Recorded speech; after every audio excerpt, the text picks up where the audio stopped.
Y'all should just doing You're cuts a goof who drank your baby. Oh my god. You drank your baby to the grave. Make me mod. Make me crazy. Yeah, I'm trying to get it for my family. Yeah, we may mess up on the way. I need y'all to pray for me. I don't need y'all to pass judgment. Please keep your opinions to yourself. For real. If anyone still doubted Chrisean's feelings toward Junior, this latest chaos should put all questions to rest. She not only forgot his birthday, but also misplaced his medical records. Rumor has it she may try to place him in foster care before the year ends. People were even calling CPS to intervene, only for her to hand him over herself a year later. It is almost unbelievable. She set him back before he even had a proper start in life, and now she seems ready to make him someone else's responsibility. Blue is not stepping up either, still clinging to the belief that Junior is not his child. And let us not forget the grandparents. Carissa may perform for the cameras, acting like she cares, but history tells a different story. Remember that clip of her and Blue's father refusing to take Junior in after Chrisean's arrest? That memory alone speaks volumes. On top of that, allegations have surfaced accusing her of feeding him substances strong enough to knock him out for hours whenever she tires of him. Only months ago, she was on a live video with Junior, and at one point, she ominously said, "Watch this," raising her hand over him. The boy flinched violently, terrified she was about to strike, and scrambled to get off the chair. Soon after, disturbing photos of Junior with injuries in sensitive areas surfaced, prompting another CPS report. Until then, CPS had ignored prior complaints about Chrisean, but this crossed a line. A former CPS officer weighed in, explaining why Junior had not been removed despite numerous reports. She noted, "As a former social services specialist for MDHHS, every time you access a file, you leave a footprint. That is why I never messed with it." But somehow, Junior's records were leaked, revealing a laundry list of issues: FAS, visual impairments, spasticity, seizures, positive tests for opiates, and other medical conditions.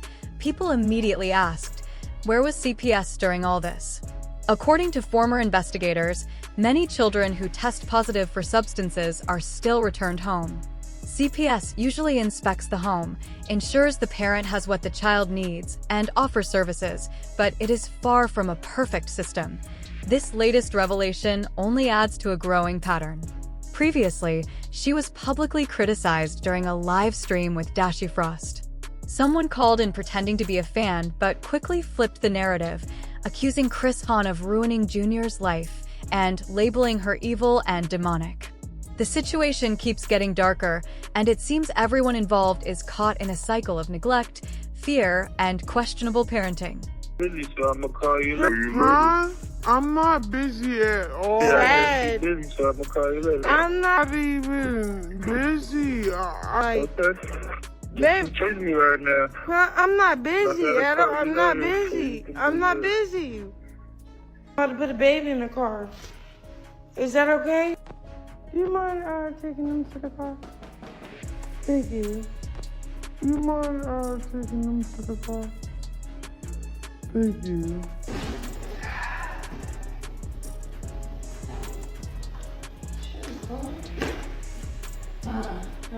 Hold on.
Here it goes. Here I come, Papa. Hey, it's okay. It's okay.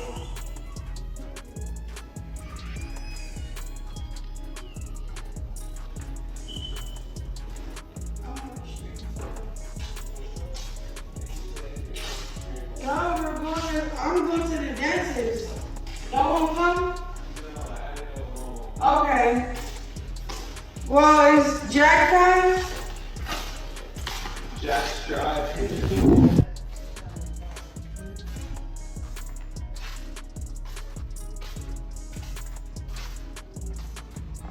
Y'all act like that. Y'all don't even know what's going on. I'm not putting my child in the camera. Y'all keep saying, attend to my baby. I am attending to my baby. That's why I have certain people here tell me tend to my baby while I'm working.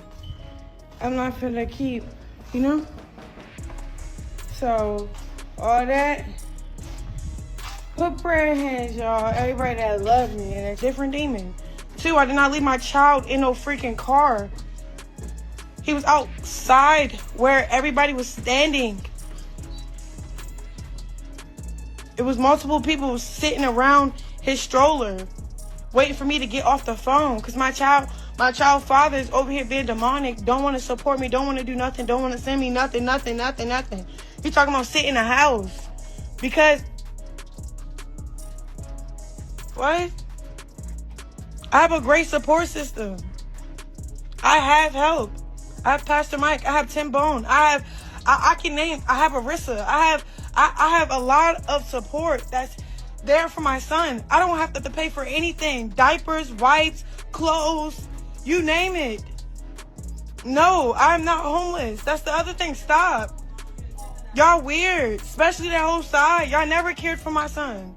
What the heck? First it wasn't his. Y'all kept saying that. First it wasn't his. Then it was then it was that. Y'all kept saying Not long after, she found herself once again in serious trouble when she appeared on yet another live stream, and this time, it became painfully, undeniably clear to everyone watching that she had very little concern for Junior's safety, well-being, or basic needs. During the stream, instead of attending to her child as any responsible parent would, she made the shocking decision to leave him crying alone in the car while she engaged in a heated argument with Blue over the phone. The scene quickly escalated, with Junior's crying intensifying, echoing the distress of a child who desperately needed comfort, attention, and care from the very person who was supposed to protect him. Rather than pause the conversation or check on her own child, she casually instructed a random Twitch staff member, someone she barely knew and had no real relationship or familiarity with, to go check on him, completely delegating her responsibility as a mother to a stranger. Also, she could continue arguing with Blue without any interruptions. Viewers were horrified by what they were witnessing in real time.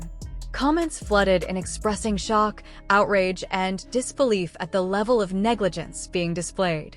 Some viewers tried to reason with her during the stream, warning her about the potential consequences, but she continued as if nothing was wrong. It quickly became obvious to the audience that this was not an isolated lapse in judgment, but rather a troubling pattern of behavior demonstrating neglect, detachment, and a lack of maternal instinct. Many viewers described the situation as heartbreaking and unacceptable, emphasizing that no child should ever be subjected to such prolonged distress, especially at the hands of the person meant to provide love, protection, and guidance. As soon as the live stream ended, reports started pouring in. People immediately contacted Twitch, reporting the incident as child neglect. The response was swift. Twitch, not wanting to be associated with such blatant disregard for a child's welfare, acted decisively and banned her from the platform, signaling a zero-tolerance approach towards situations involving child endangerment.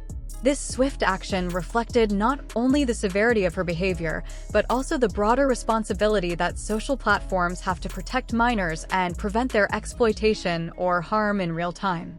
The ban also served as a public acknowledgement that leaving a child in distress while prioritizing one's own conflicts is wholly unacceptable and, in many eyes, criminally negligent. Of course, she did not accept responsibility for her actions. After the ban, she attempted to deny everything, claiming that the situation had been blown out of proportion or misunderstood.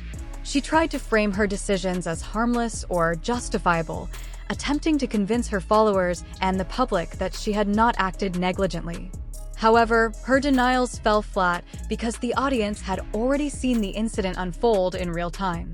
The live stream had provided undeniable visual evidence of her behavior. Every viewer who witnessed the moment could see the fear, the confusion, and the helplessness on Junior's face, making it impossible for anyone to accept her excuses or reinterpret the events in her favor. The incident sparked a broader conversation online about parenting, accountability, and the responsibility of public figures who bring children into highly visible spaces. Commenters debated the ethical implications of broadcasting live content while a vulnerable child is left unsupervised, and many pointed out that her behavior exemplified a dangerous trend of prioritizing social media presence, personal drama, and online validation over the basic needs and safety of a child. Discussions also centered on the psychological impact such experiences can have on a child, particularly one as young and impressionable as Junior, highlighting how moments like these can create long-lasting trauma, fear, and insecurity. This particular live stream incident became a turning point for many followers who had previously tried to excuse or overlook her behavior. While there had been whispers, criticisms, and past accusations, the sheer visibility and immediacy of leaving Junior crying alone in the car during a live argument made it impossible for anyone to ignore. Social media posts, discussion threads, and reaction videos quickly proliferated, with countless people expressing outrage, disgust, and concern for Junior's welfare. The narrative shifted from casual speculation to serious concern for the child's safety, with experts in child development and online safety weighing in on why such behavior was unacceptable and how it could have severe repercussions. In the aftermath, it became increasingly clear that her pattern of prioritizing herself over Junior extended beyond this single live stream. The incident served as a stark example of a parent repeatedly choosing personal drama, arguments, and online engagement over the immediate, pressing needs of a child who relies on them entirely for protection and care. For viewers, the story was heartbreaking, shocking, and infuriating, as it highlighted not only the risks of neglect, but also the moral and ethical responsibility that comes with parenting. Especially in the digital age where children's safety and privacy are constantly at stake. Ultimately, this live stream incident and the resulting Twitch ban left no doubt in the minds of observers. Her disregard for Junior's well-being was real, evident, and ongoing. It became a case study in child neglect for the online community, a cautionary tale about the dangers of prioritizing personal conflict and public image over parental responsibility, and a sobering reminder that children depend entirely on adults to advocate for their safety and nurture their growth.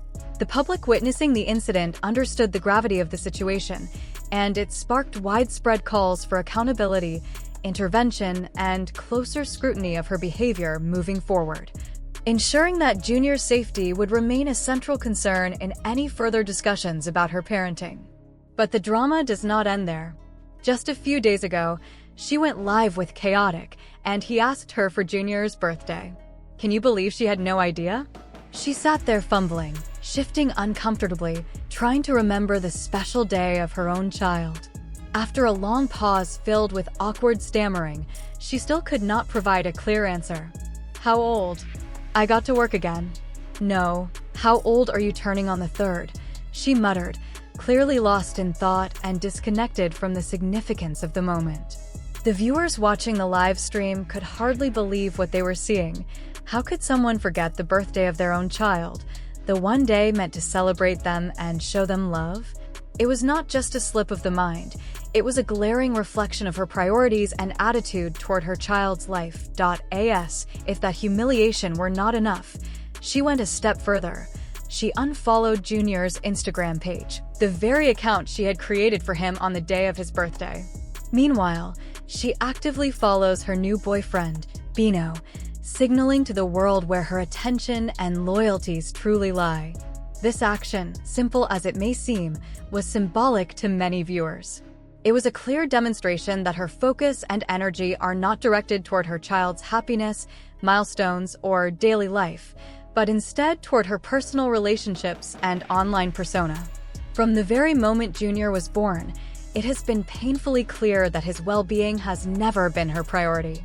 Her actions consistently reinforce that message, leaving many people frustrated, disappointed, and concerned. If CPS truly cared about Junior's safety and welfare, he would have been removed from her care long ago. Her repeated neglect, inability to prioritize his health, and public displays of indifference should have raised serious red flags. Yet, for reasons that frustrate the public, he remains under her supervision. She knows this, and it has likely emboldened her to continue placing her own desires above his needs, believing there will be no real consequences for her negligence. Remember when Junior was born with a hernia? She repeatedly skipped medical appointments, forcing Blue to post intimate photos of Junior online just to get attention and push her to take action. "I do not care about Chrisean's feelings," Blue said at the time. "My son is hurting every day, and she acts like it is not a problem."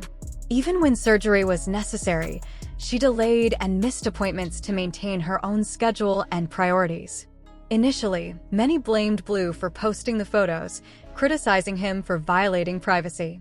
But in hindsight, it became clear that her behavior needed scrutiny. Without oversight, she was unlikely to do what was best for Junior. Then there is the birthday fiasco. Junior's birthday is September 3rd, a day meant to celebrate him with love, attention, and acknowledgement.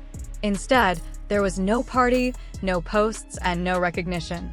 She actively chose to celebrate her new man, going so far as to unfollow her own child on social media.